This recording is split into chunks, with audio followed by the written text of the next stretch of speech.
acordei-me cedo e, como a primeira tarefa, escrevi algumas cartas aos familiares, pois desejava aproveitar um portador que se dirigia, pouco depois, para São Paulo de Olivença.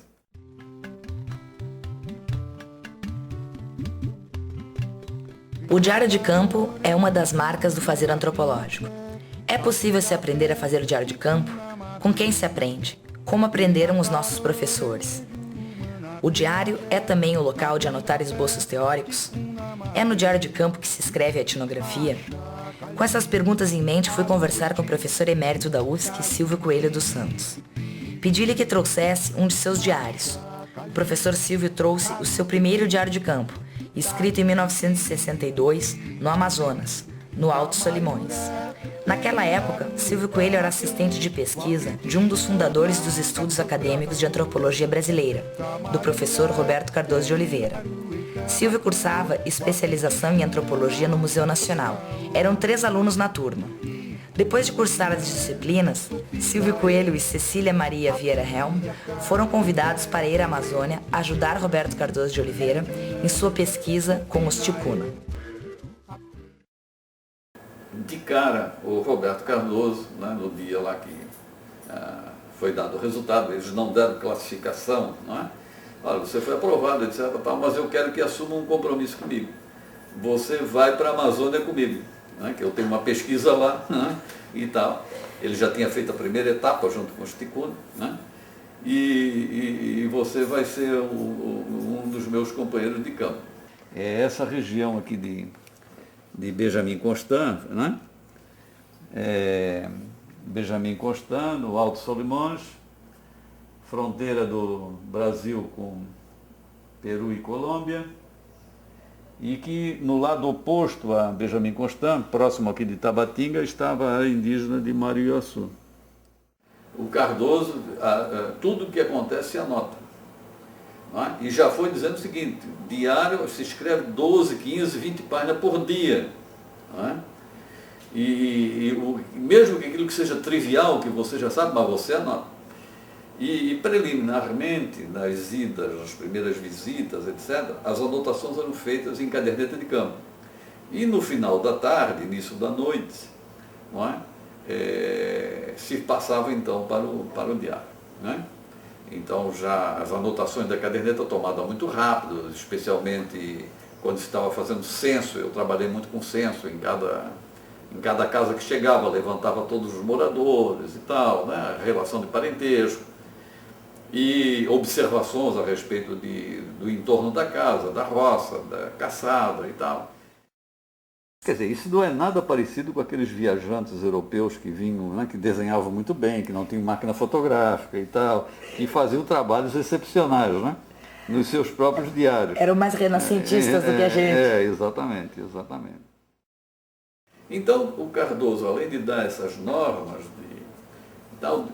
diariamente, não é? Ou quando não, 2 em 2 dias, num momento de descanso, e de uma maneira mais assim exaustiva, num dia de chuva, por exemplo, que aí a gente não podia sair para continuar as atividades que estava fazendo, ele pegava o diário de cada um e ia ler o que a gente havia escrito.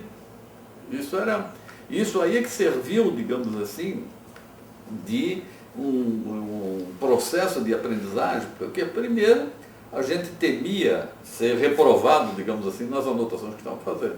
Segundo, isso fazia pensar muito no que a gente estava anotando, não é? Sabe, né, com a consciência de que o professor, digamos assim, ia ler, não é?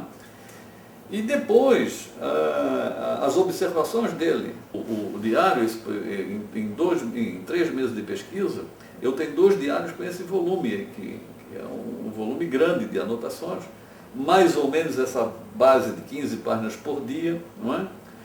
As cadernetas, aquilo que, por exemplo, esquema de parentesco, essa coisa toda, a gente não reproduzia no diário, exceto quando tinha uma situação assim muito particular, não é? Por exemplo, um caso de poliginia que já era raro e tal, então aí a gente fazia o diagrama, etc., no diário, mas remitia a caderneta onde a gente fez o levantamento da casa X, que era numerado, lugar tal, Então, aumentavam-se as conversas, não é? as conversas mais formais, sobre como você estava dando a pesquisa, uma espécie de avaliação, o que você conhece, suas impressões, tal, o Cardoso provocando essas discussões. Então, aí é que entrava muito o problema de precisão conceitual. Você não está usando esse conceito certo. Como é que você esqueceu disso? Não está dando atenção para tal situação. Não é? E muitas vezes você levantou essa observação na conversa que nós estamos fazendo, mas não deu continuidade. E esse é um comentário do senhor mesmo, Senado? Não, aqui já é do Cardoso. Já é o Diário às Suas Margens, já é? Confuso, caso confuso. Etc. Então é comentário do Cardoso. Agora, com os índios, o que ajudava muito era a fotografia antiga, não é? Mostrar uma fotografia antiga de um grupo indígena e tal. Então, tanto os índios da Amazônia serviram para isso, como os índios de Ibirama, por exemplo, serviram quando eu estava circulando em Chapecó, ou depois nos outros estados.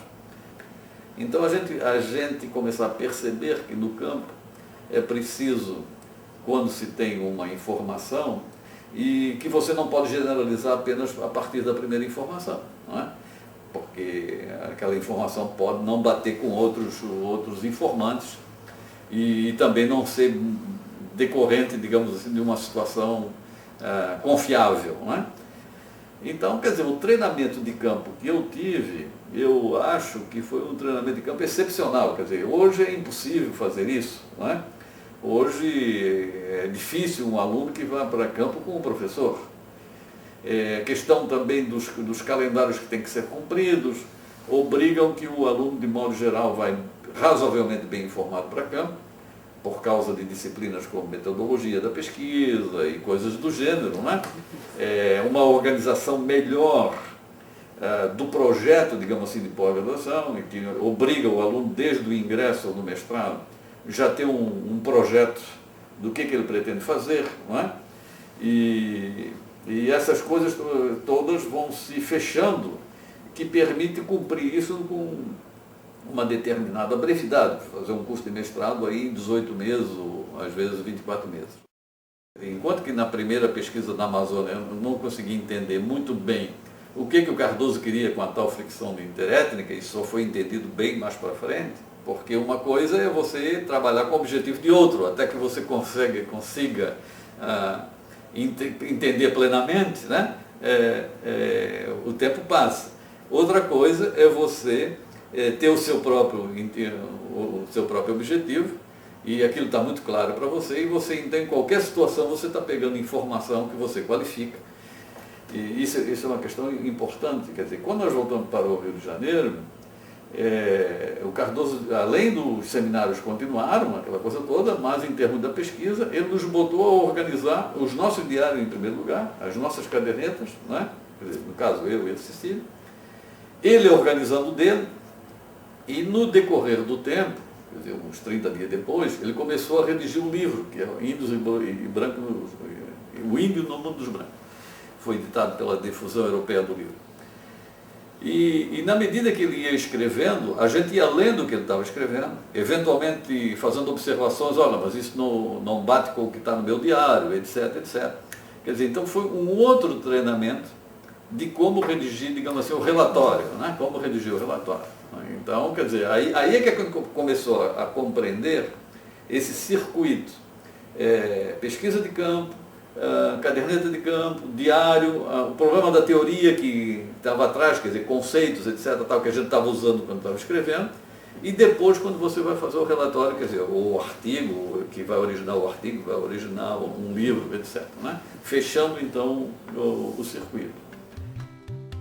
Depois visitei o pastor Paul e solicitei-lhe uma entrevista. O pastor continuou a ponderar com mais ou menos e tratei de ser imperioso. Disse-lhe que necessitava ocupar seu banheiro, primeiramente, e depois desejava informações sobre a atuação da missão. Isso aqui que era o único lugar que tinha um banheiro digno de chamar por esse nome. Atendeu-me quanto ao primeiro pedido, o que possibilitou-me tomar um gostoso banho de chuveiro, e que a entrevista seria marcada oportunamente. Isso aqui é mais ou menos final de julho de 62. Eu estava num barco chamado Pirainha, indo para um seringal. Aqui é em Mauriaçu entrevistando o índio, a caderneta de campo, a anotação.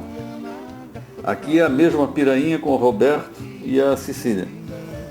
Aqui eu viajando por um seringal com um outro tipo de embarcação com a remo, né? Não era motor. Lhe agradecendo a entrevista. Muito obrigada. Aparaí, Tucano, Quixana, Maia, Guapapocubo e Totofaie.